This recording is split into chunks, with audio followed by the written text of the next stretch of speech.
Welcome, welcome.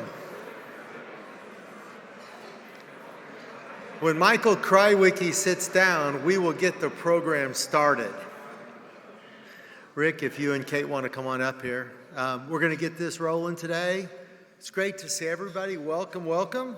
Mike Ablon, and to all of our members and guests, welcome. Glad to see you here today. It is our second event of 2021. And I cannot wait till 2022 when we have 50 of these. So it's good to see everybody. Bank of Texas Speaker Series, Texas as a logistics hub. The illustrious Randy Baird is going to run us through a great program. He promises to be full of jokes and humor because industrial is a great subject. Before we get started with the Bank of Series today, I want to thank Bank of Texas, Stuart Title, and of course the Dallas Morning News. And Kate and Rick, if you want to come on up here, Rick, and we can keep it rolling. Kate?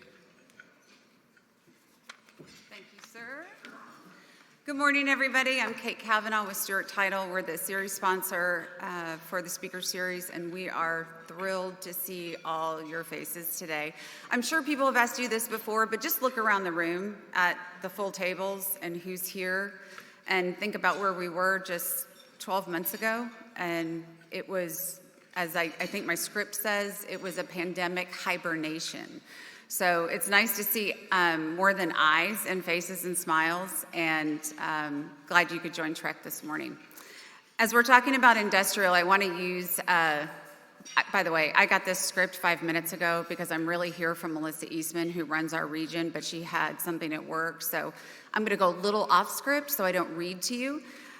I think the best analogy I've heard for the Dallas-Fort Worth market is actually, I can credit to my husband, Chip Cavanaugh, with one chart, who's back there, who says it's like somebody shook a beer can for a year, or you could make it Diet Coke, and then just popped the top, and everything's shooting up and frothing. And as we know, that will all stop, and it'll stop shooting up in the air, but it doesn't look like it's anytime soon, and it certainly doesn't look like it is for industrial. Dallas-Fort Worth as a relocation favorite among company headquarters, as an intermodal, as a region that has some strong commercial, some of the strongest commercial airports, has made it a draw for industrial investors. We have great institutional capital across the board, and we have developers that you can't count on four hands. We are very, very fortunate to be where we are today, and we've got some great expertise that's going to tell us a little bit more about the industrial activity that's going on here. In addition to that, here we are in Texas with our deep sea ports and our rail facilities. So when does that come to a close? We don't know, but we don't think it'll be anytime soon. The pandemic was a silver lining in that it shot up quickly the online demand, and now we've got, everybody wants a number 2 warehouse. We have new kinds of warehouses we're looking at. We'll hear more about that today as well. We're about to get ready for our panel, but before we do that, I want to introduce Rick Perdue, who is the 2021 Fight Night Chair for Community Investment.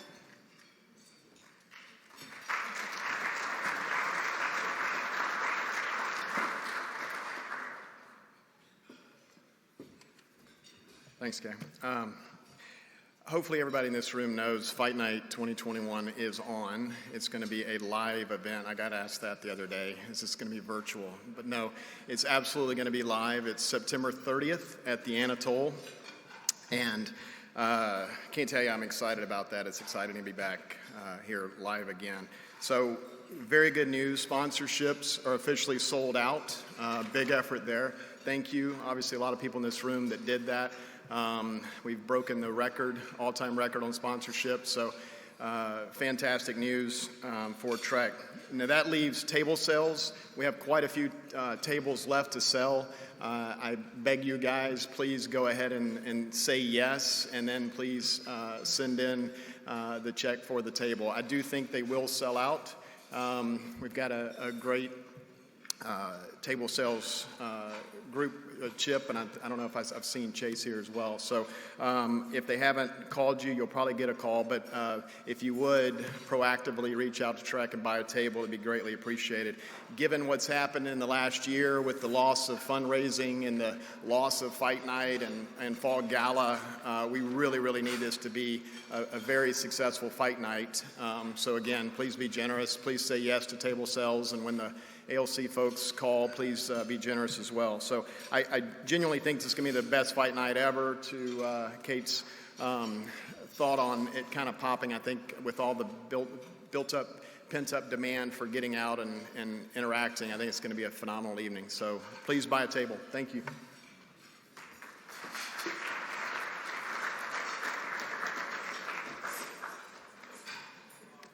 Thank you, Kate. Thank you, Rick. Now, if y'all didn't notice, Chip Kavanaugh just got 2 shout-outs. I'm going to put a shout-out to Chip, so you have the trifecta. Chip, how you doing? Thank you, Chip. Okay.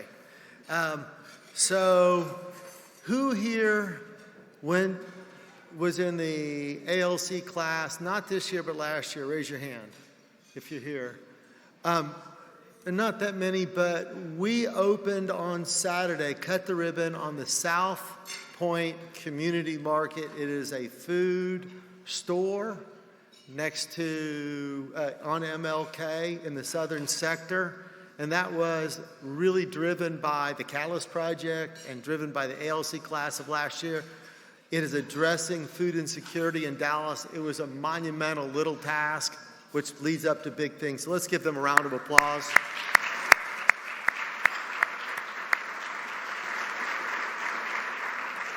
That's called making a difference where it really, really matters. And who here is from the ALC class of this year?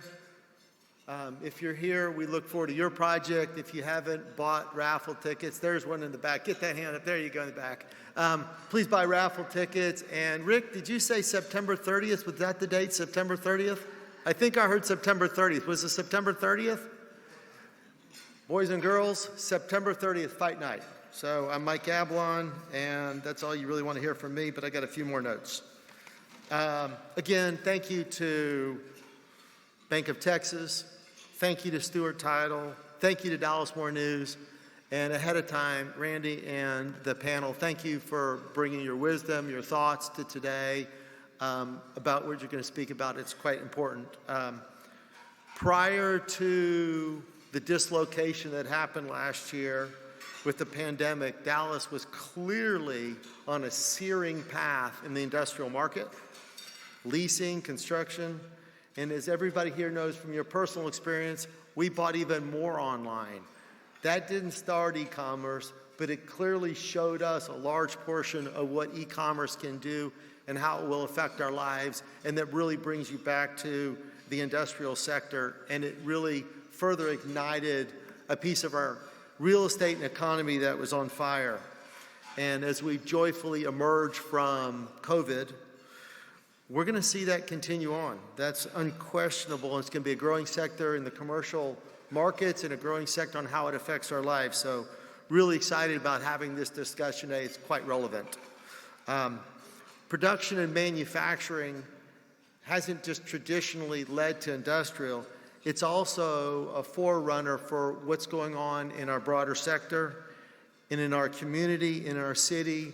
And that growing here has fortified Dallas as a crossroads in the country. And that's very exciting. So for today's speaker series, this promises to live up to our mission at Trek as a premier educational provider for you and help us explore and analyze what is out there, what can we be doing, and I'm really looking forward to hearing about that today from our panel. Last notes, it does need to be said that if you study economics, you know that manufacturing is an economic leader. It's an economic indicator. And we can watch what these industrial experts are doing because they're tapped into that. So there's a lot to gain from today. Really looking forward to hearing that and how it might benefit our city, our workforce, our economy, and how we grow as a future. So today's program features insights from our 4 experts who are knowledgeable, experienced, and know about the driving growth that we're going to see in this sector. for all of us. Very excited about that. Moderated today will be Randy Baird, Vice Chairman and Regional Leader for CBRE National Partners. I want to get this right. A group of market-leading professionals. Randy, did you know that about yourself? They're in 5 key logistics areas around the country. For those of y'all a little less familiar with industrial, it does break into sectors. You kind of have a New Jersey, a Southern California, Chicago, Atlanta, and of course, North Texas. Those are the leading hubs across the country. We look forward to hearing from Randy, who is part of a group that lead that at CBRE. And with no further ado, Randy, if you and the other panelists want to come up here, let's get the show on the road. Thank you for being here today, and I really hope you enjoy the show.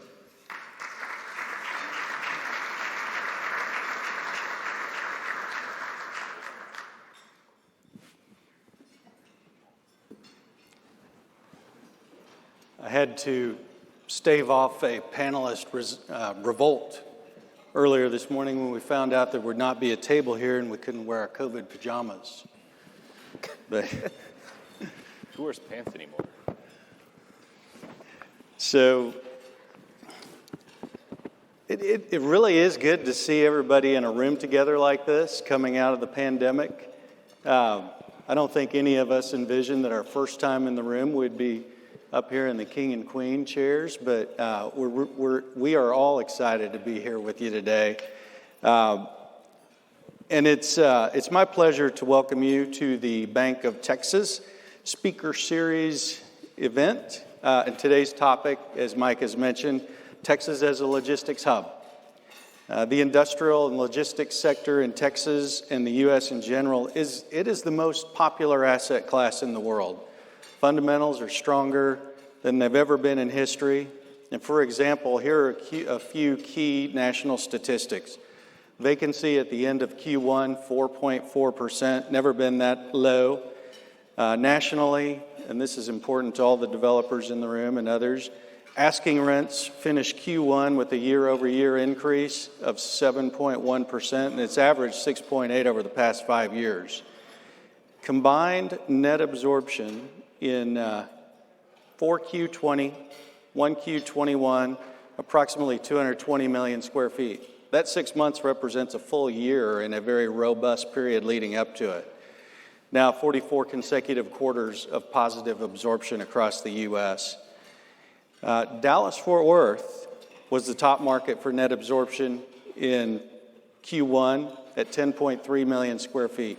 That represents in a year half of what we've been absorbing in the robust years leading up to it. And we can follow up with more reports on this, but this is a good backdrop for our panel to get started. And since we only have about 45 minutes, and we want to allow for some audience questions at the end, we're going to ask the panelists to keep the answers succinct and to the point.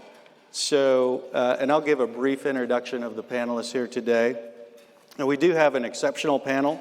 We have Bouchillon, head of industrial at Nuveen, Patricia Gibson, who is a founding principal and CEO of Banner Oak Capital, Dale Todd on the end. Dale is principal at Stream Realty's Industrial Development Services Group, and Mace McClatchy, market officer for the South Central region at Black Creek Group. Thank you all for agreeing to do this today.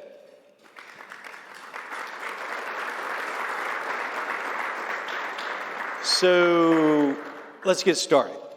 There's no question that Texas and Dallas-Fort Worth in particular is a dominant national and regional logistics and distribution hub.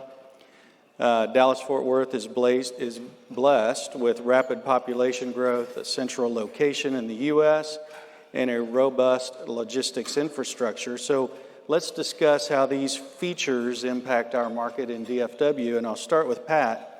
In your view, specifically, how does Dallas-Fort Worth's logistics infrastructure, the interstate freeways, rail, airports, specifically impact our market? Sure.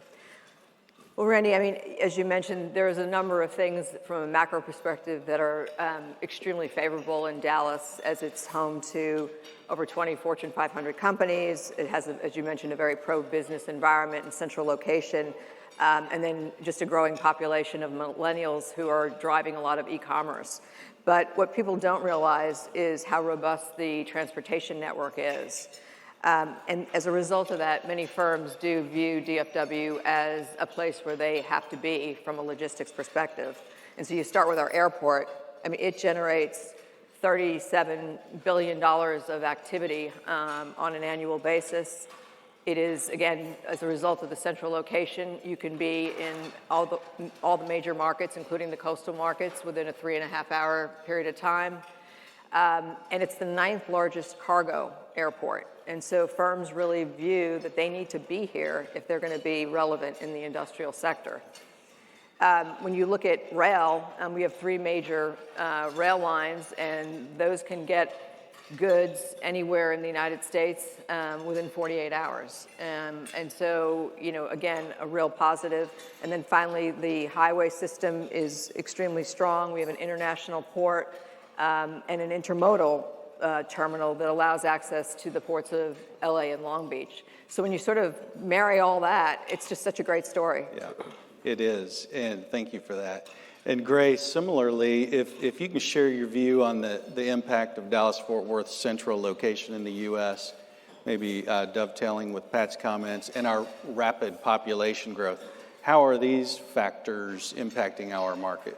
Yeah, Randy, we can definitely talk about population growth. I first want to thank Trek for hosting this event. I also want to thank the McClatchy family for donating their formal living room furniture to the event. And Very nice. I think what I would say about population growth, everybody loves to talk about Austin, our friends in Austin. Percentage growth has been at the top of the charts for well over a decade, according to the U.S. Census, but I don't think people focus enough on just the actual amount of bodies coming into Dallas-Fort Worth. So on a 10-year horizon, #1 in the country. On a 3-year horizon, #1 in the country. And you can take all the folks that have moved to Austin, Raleigh, and Nashville, add them up over a decade, still less than the folks that have moved into Dallas-Fort Worth over that same period of time. So I think population growth, most of us know this, is if it's not the major, it's one of the 2 major drivers of industrial absorption. So big focal point for us when we evaluate the market, and obviously, you know, great for our home city as well. Absolutely. We're blessed to be in industrial in real estate in Dallas, for sure.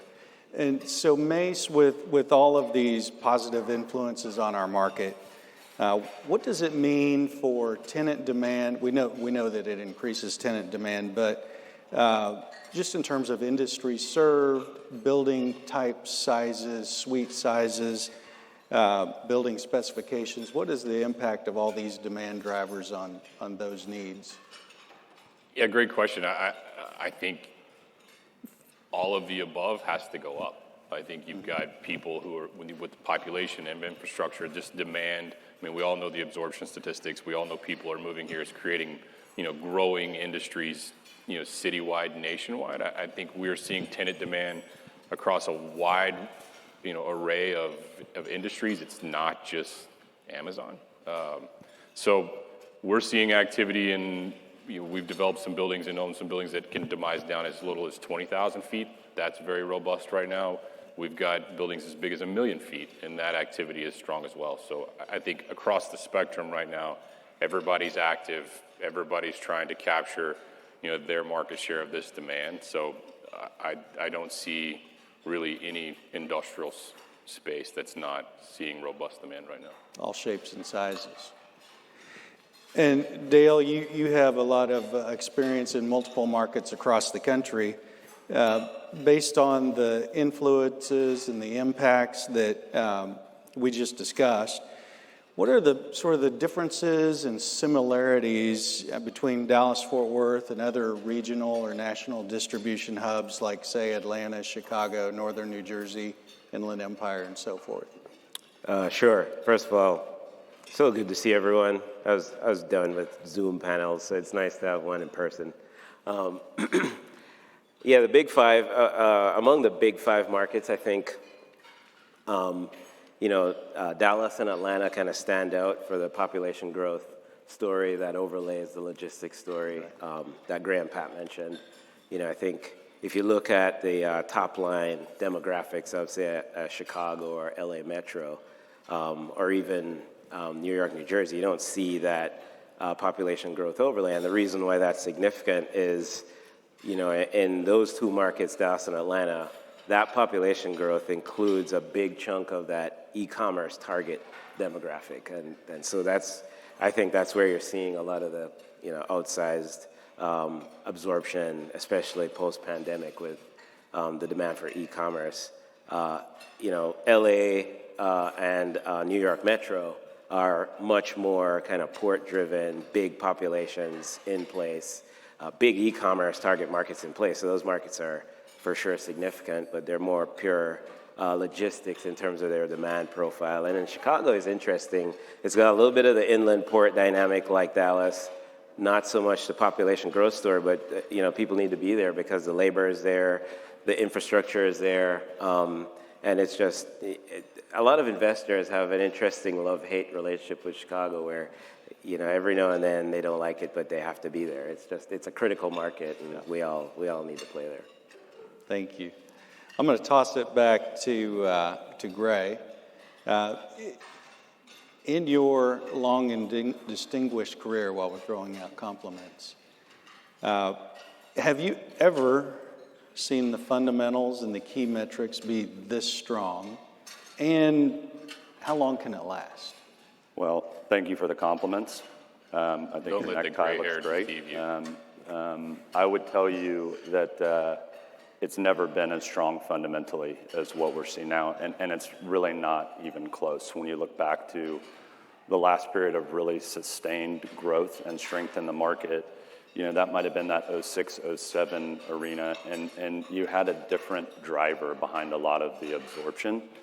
Today, it feels like there's this broad-based confluence of things driving fundamental outperformance. I think we're seeing our tenants, we have over 1,100 tenants across 90 million feet in 32 markets. It's a big cross-section to evaluate. And we're seeing really more commonly today organic expansion activity from our existing tenant base than we've ever seen. And I think the other thing that's really intriguing to take note of is it's not just e-commerce that's driving some of this, right? E-commerce grabs the headlines, but we're seeing a lot of food users. We're seeing a lot of healthcare uses. We're seeing construction materials coming back. And I think when you see all those uses converging at the same time and holding more inventory because of supply chain glitches, that bodes really, really well. And so CBRE, Randy, which you may know this, performed some white paper research last year that said just a 5% increase in U.S. inventory levels could lead to 500 million square feet of additional absorption. We're believers that that's likely to take place, and we think it's already underway. So Obviously, we are too. it's going to continue. And Pat, I'd like to follow up with you on this. Just get your commentary on the rental rate growth and absorption numbers, and more specifically, how do these metrics influence you as a developer? Sure. Well, just to bolt on to what Gray was saying, I think in addition to a lot of the micro factors, the macro picture is really looking positive. We've got synchronized growth across a number of different areas. We've got growing GDP, which obviously drives industrial demand. As we said, e-commerce, COVID really pushed a lot of e-commerce sales forward. It accelerated it. It made it more attractive, and there's a larger cohort of people who are now buying things online as a result of COVID, and I don't think that's going to change anytime soon. Also to the inventories, a lot of firms are keeping higher levels of inventory to guard against supply chain disruption, and so that's increasing the demand for industrial space. And then on the supply side, there are a lot of barriers. It's getting increasingly hard to develop. Land prices are high. Replacement costs are going up. It's very, construction costs have really dramatically increased over this last year and a half. And so when we look at the supply and demand fundamentals, we think it's really strong, and I don't see that changing anytime soon. So we're still really bullish on development. The way we approach it is focusing on having teams who are experts in their local markets and really understand the core industrial markets to be able to find interesting sites and work through creative solutions so that they can develop great product. Great. So I feel like we're just kind of going down the row here. Mace, next one is for you. You and your company are very hands-on with your tenants. Can you tell us a little bit about how the tenants were impacted during COVID? Did any ask for rent relief? And then how does it look as we're coming out, or as we have come out of COVID? And do you expect to see a continuation of rental rate growth beyond 2021? Sure. We are very hands-on with our tenants. I did a sneak look at the roster before I came here. We have currently 450 tenants in our portfolio nationwide. I think April and May of 2020 were just, a head spin for everybody. Nobody knew what this thing was. Nobody knew how long it was going to last. Everybody went home thinking this was going to be a great 2-week vacation, time to recharge. So we did have some requests. We had 17 companies that we had a lot of people ask fishing. We ended up granting forbearance to 17 out of those 450 tenants. All of them have fully repaid or are on track to fully repay by the end of the year. No additional requests. Current industrial collections are over 99% right now in our portfolio. So from a renewal standpoint, I don't see any concern really. We're not really seeing pushback on these rate hikes.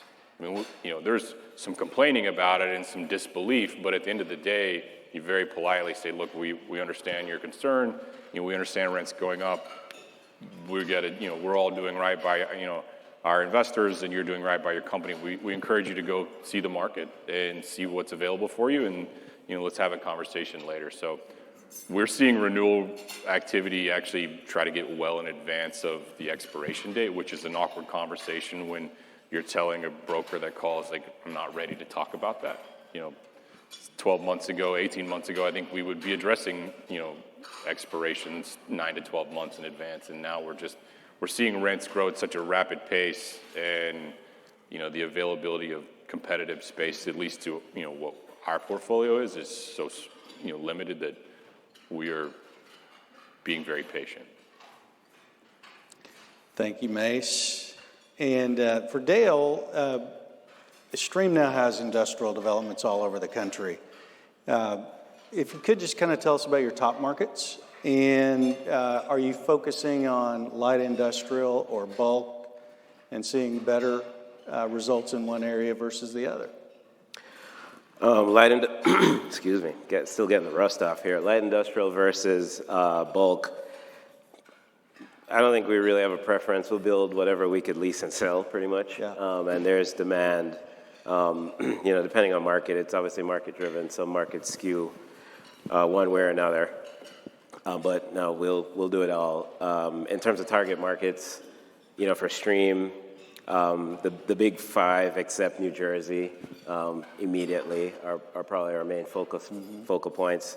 I'll work my way to New Jersey eventually, but not yet. We need to open an office there first, and that'll happen in due time. And then beyond that, Nashville is a focus for us. We have a presence in Charlotte, the Mid-Atlantic region. We'll also do a lot. Obviously, there's no place like home, so all the Texas markets are strongholds for Stream. And then, if I had to predict, we'll probably be in Phoenix at some point as well. That's another good market that's on our radar. So just to follow up on that a little bit, you mentioned Nashville and some other somewhat emerging markets. Are there any other emerging markets that have caught your eye? For instance, El Paso has a 2.8% vacancy rate. So what are your overall thoughts on the so-called secondary markets? I don't want to give Black Creek all my secrets, so that's interesting. I think this is my view. I think any any market that's on some of those big corridors, so take El Paso is on the 10 and never been there, so 25, is that what's there? I don't know, the interstate highways. So any market, on major corridors with a significant labor pool, I think is going to be in play. You take 95, pick a market with a big population that's not in New Jersey, and it's probably a market with potential. And you could say the same about, 85 and 75 and, pick your markets across the country.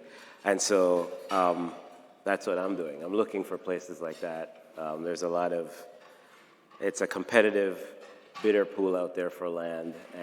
But I think the tenant demand is there. Tenants, as you know, are driven by labor and transportation and just going ahead of the curve and trying to figure out where those next spots are that they can go and not compete for labor. They don't like competing for labor any more than we like competing for land. So, You mentioned land, and I'll just kind of throw it to the group here. In Dallas-Fort Worth and for infill sites in particular, is there any such thing as overpaying for land right now? The fact that you're asking that question makes me uncomfortable.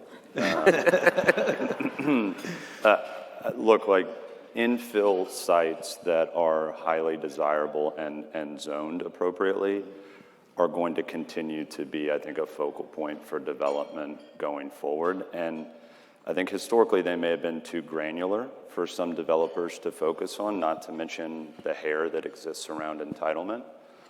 But I think the margin is there when you look at the rent premiums that come in with those locations, right? You used to say in Dallas-Fort Worth, how am I going to redevelop that infill site if I'm only going to get $6? But if it's a delivery station for a big e-commerce user, they'll pay you 2.5x that for that location. And so I think it's a very viable storyline going forward, but the lead time to put that land into production is going to get longer. Even in Texas, where we don't talk about entitlement very often, I can see that evolving as we go forward. And I'd also say, the metrics that you used to use to kind of comp out land sales with other, with other comps and use rent comps, you can't do that anymore because you're breaking new territory. And so it's really about having the conviction that those tenants are going to be there, and as you say, their occupancy costs are a relatively small percentage of their overall logistics cost, and so they're willing to pay 2 to 3 times and aren't constrained by what the last guy paid. I think we're in a very interesting spot right now where historically we've used rents to kind of dictate what the cost is. It was very commodity based. You knew, if it was between $2 and $3 on a land foot, you could make it work, and shell was going to be this, and everybody backed into a yield on cost based on the rent. Now, I feel like we're using the cost to determine the rent, which is an interesting place to be. But when you've seen steel up 3.5 times in a 6-month period, and land pricing, what historically was a $3 to $4 site is now a $9 to $15 site. Rents can't do anything but go up, because those yield on those same rents applied to that cost basis, you wouldn't build that building. Yep. So we'll see if it works. It makes me a little bit uncomfortable to look at it that way. And the yield spread on, people are developing to a yield spread kind of independent of the rent. So we'll see how it all plays out. It's a good time to be a land broker as well right now. Gray, you at Nuveen, you do a sizable amount of both developments and acquisitions. And as sort of your targeted focus in today's environment, are you seeking to do more or less on one side versus the other, acquisitions versus development? Where do you see the best opportunities? I look back, and we have been acquisitions focused, right? So we've acquired or built $4.9 billion since the beginning of 2019 across the U.S., and of that, only 600 to 700 has been development, right? And so 15-ish% looking back. As we look forward, I think that moves to that 30 to 40%, more than doubling as a percentage of our overall, volume. And And the reality is there's just less to choose from on the supply side that at least we find attractive on valuation. I think there's plenty of opportunity as far as deals in circulation. You're a busy guy, as you know, and that's a good thing for the market, but we're not totally on board with where those values are falling, and so development is kind of this refuge where we still think there's adequate margin for upside. So going forward, it's a more substantial focus for us without question. Good. So, Mace, at Black Creek, historically, your investors have been shareholders of the non-traded REIT shares, and now with the acquisition by Ares, I would assume that your... But that's public? Is that public? Yes. Good.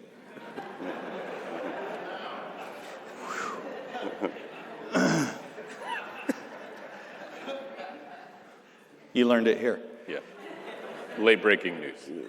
So introducing more sovereigns and pension fund investors and running the full gamut of investors.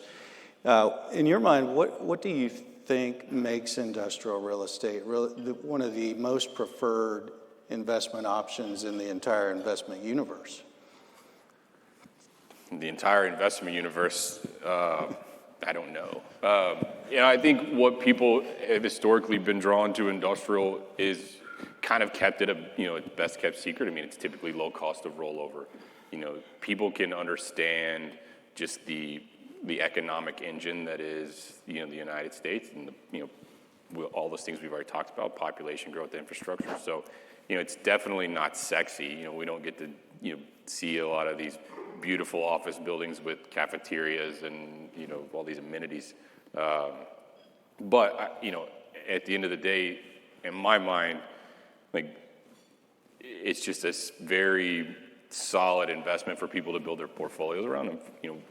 Unfortunately, I guess for an acquisition guy, we used to kind of fly under the radar, when it came to people who were, not as concerned with yield and basis, based on a resource, deployment issue. So, but now with pricing getting to where it is, building sites continuing to grow, we're seeing a lot more, people get into the industrial side that, historically didn't have the time and effort to focus on, a $40, building in GSW, is now a $120 building in GSW, and that's a lot easier to deploy capital into.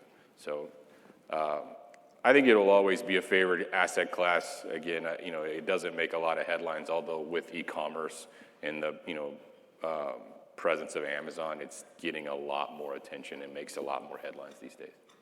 So just as a follow-up, because you've been exposed to transactions both large and small, 2020 capital markets volume for industrial was almost the same as 2019, which was an all-time high, in spite of being in the middle of a pandemic.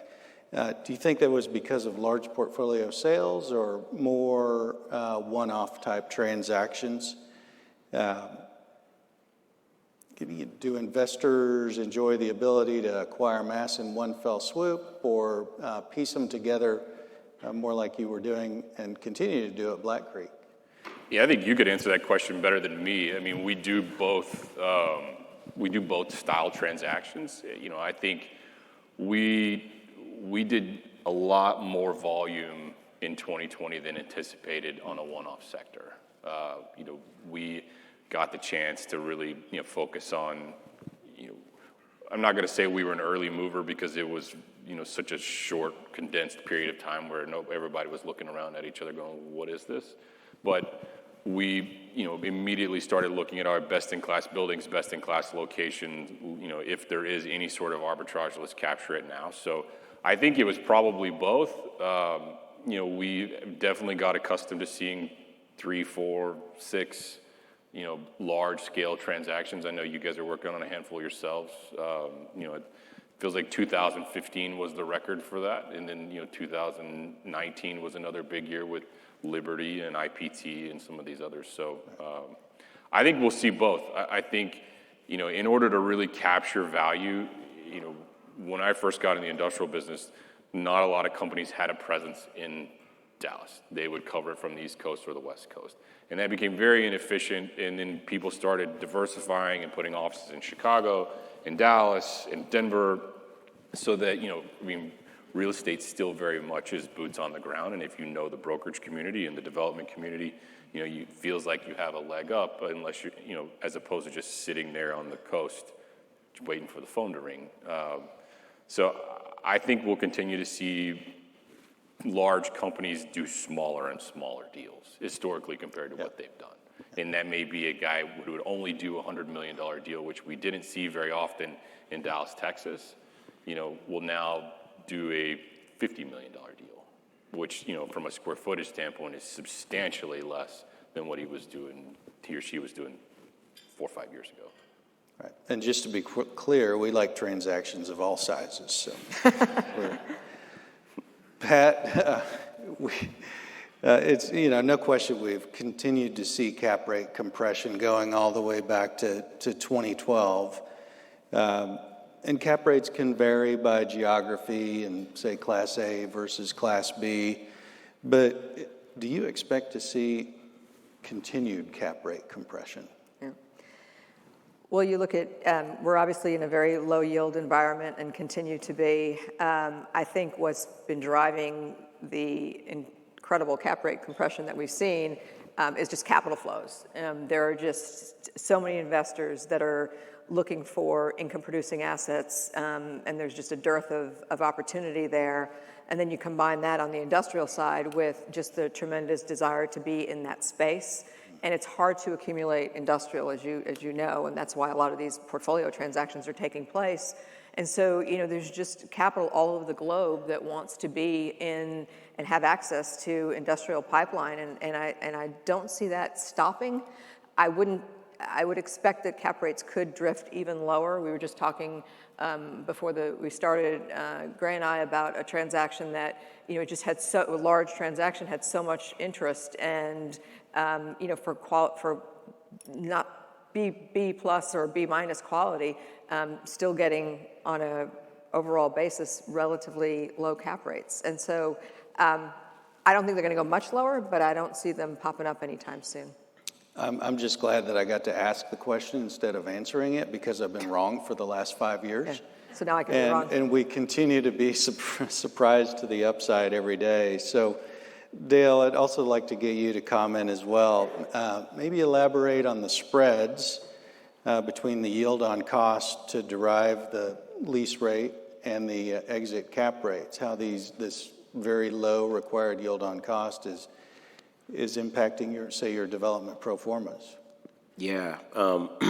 Yield on cost right now is kind of a funny thing. Everyone kind of has their own facts, who's cost and who's rent and stuff like that. Because we're in, Mace touched on it earlier. We're in a kind of an unprecedented time, I guess, where you look forward at rents and they kind of have to be higher. Costs are trending higher. Tenants need space. They're probably going to have to pay for it because rent is a relatively low proportion of their landed cost or their cost of occupancy relative to labor and transportation and stuff like that. So I think primarily, this is my view again, rent growth is probably the biggest driver of cap rate compression, right? So if you can see rent growth forward in your pro forma, you're more comfortable with a lower cap rate than otherwise.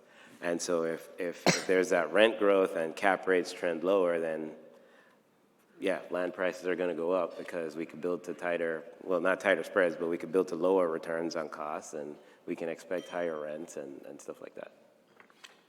Very good. Now, we're going to move to a little lightning round here, and we would like to invite questions from the audience when we conclude this round, so we'll keep the answers short to the extent that we can. Gray, we'll start with you. And everybody gets to opine. How much longer will the cycle last?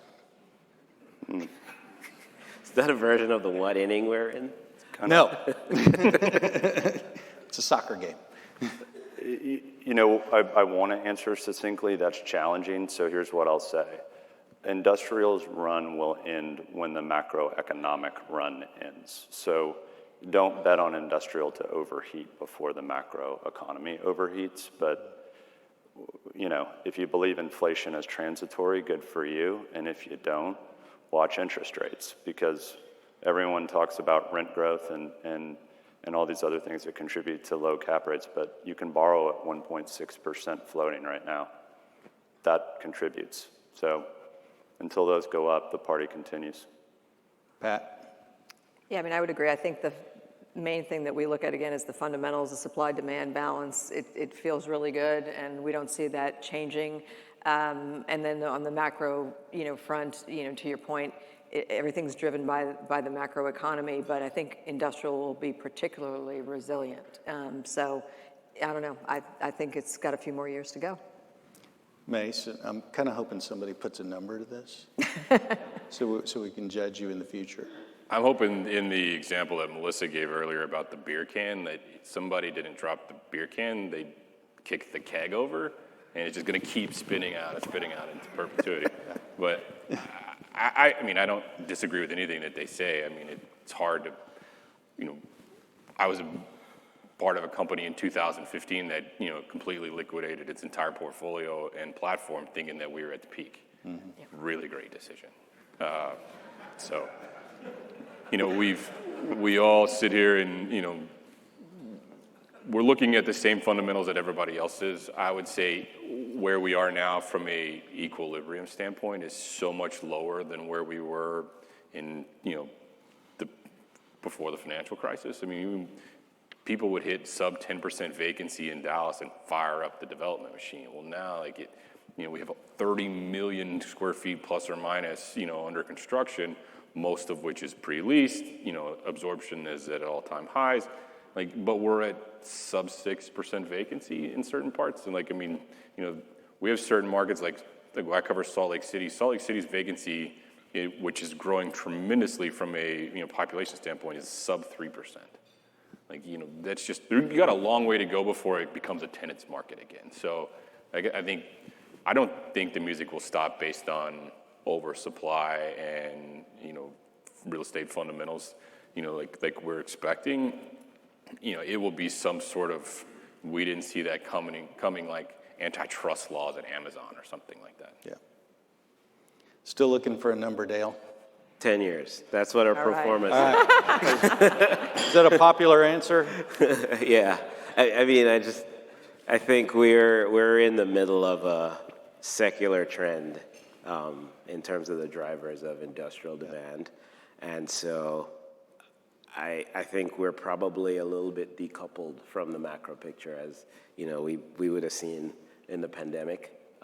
And you layer on the difficulty delivering space and the supply-demand imbalance and stuff like that. I think we have a ways to run. Obviously, that's some developer optimism, but I really believe that. I think this market's got a lot of legs, and so 10 years. I'm sticking with that. Final answer. All right. Okay, and I'm going to start with you this time, Dale. In 30 seconds or less, please tell us about your biggest deal last year and your smallest one. Biggest deal last year was probably the moving bill from New York. So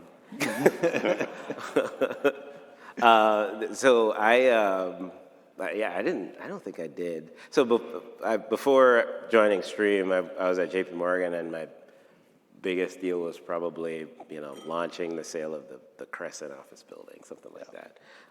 And smallest deal was probably my moving bill. Mace? My biggest deal last year, we took a decent-sized land position in South Dallas for a, multi-phase, large-scale development deal, which is now a lot bigger now. That costs are 3x what they were. Yeah. So that helps. You're welcome. The smallest deal I did, we bought a $7 million deal in Denver, Colorado.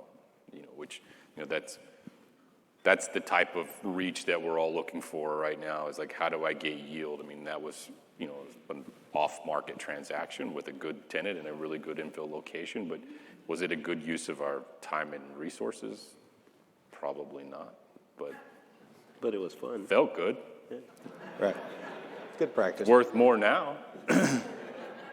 Didn't you just say that people were going to be doing frequent smaller deals, and now you already don't like the strategy? Yeah, I mean, I was confused. Pat, largest and smallest. So the largest was we acquired an 18-acre site in Brooklyn to do multi-story industrial, and smallest was 50,000 square foot industrial deal outside of Chicago. So I like working on small deals. We did an $8 million deal in Northeast Atlanta last year, 70,000 feet. And then our largest transaction was about a $300 million portfolio in the Southeast. Great. For the last question, I am going to ask you to keep it very brief. We're getting short on time, but I'll start with you, Gray. What's the most important lesson you learned from the pandemic? Does not have to be real estate related. It's truly impossible for me to work from my home. Good. Pat? I learned that our organization can function very well working from home and interacting, and that makes me that made me feel really good. But yes. In all honesty, I think everyone being back in the office has just been incredible, and much prefer that. I learned that cardboard boxes will become a problem for the United States in the next 10 years. The amount of that I sit on my front porch on a daily basis. They're Good answer. recyclable. Not fast enough. What I learned, I'm going to wax philosophical, I guess. There's always opportunity if you're willing to look for it. Very good. I mentioned that we'd like to allow time for questions from the audience. Is there anyone who would like to raise a question to our distinguished panelists? Bob Rice. Randy, compare cap rates. This one's for you. You avoided every question. Compare cap rates, DFW, compared to 5 other major markets. Same type of, Class A. What do you see in the different markets? Well, Bob, I'll tell you it's a moving target because, as I mentioned earlier, we are surprised every day at the depths of where cap rates are going. But, Dallas-Fort Worth, we always have compared ourselves to Southern California. How many basis points wide are we from Southern California? And I would tell you that the gap, the spread in those cap rates has come in from, say, 100 basis points 2 years ago to we're now transacting at levels where that spread may be 25 to 35 basis points in many cases. So Dallas-Fort Worth has obviously become a highly preferred market, and the pricing that investors are willing to pay kind of highlights that, if you will. So I think, unfortunately, we are getting close to the end of our time, so won't be able to take any more audience questions, but... You scared him. Yeah. Yeah, at least for me. But we do want to thank everybody for coming. We hope you got a lot out of this. I want to give a shout out to Cristo Ray. There are pamphlets on each of your chairs. And finally introduce Linda McMahon, the President and CEO of the Real Estate Council, and Linda will close us out. Thank you very much, Randy. Let's give them a hand of applause.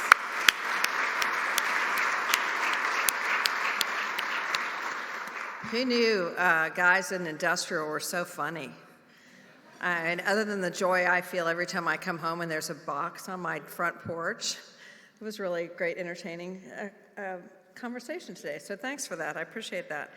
I'd like to thank you, Randy, for leading this. And Randy stepped in somewhat at the last minute, but we really do appreciate all the preparation and time it goes into doing this. For those of you who've done these programs before, you know it's not just standing up here and looking good. So it's actually real work, and we appreciate that. Gray, Pat, Mace, and Dale, thank you so much. We really appreciate your participation, and thanks for joining us. Again, thanks to our sponsors, Bank of Texas, Stuart Title, and the Dallas Morning News.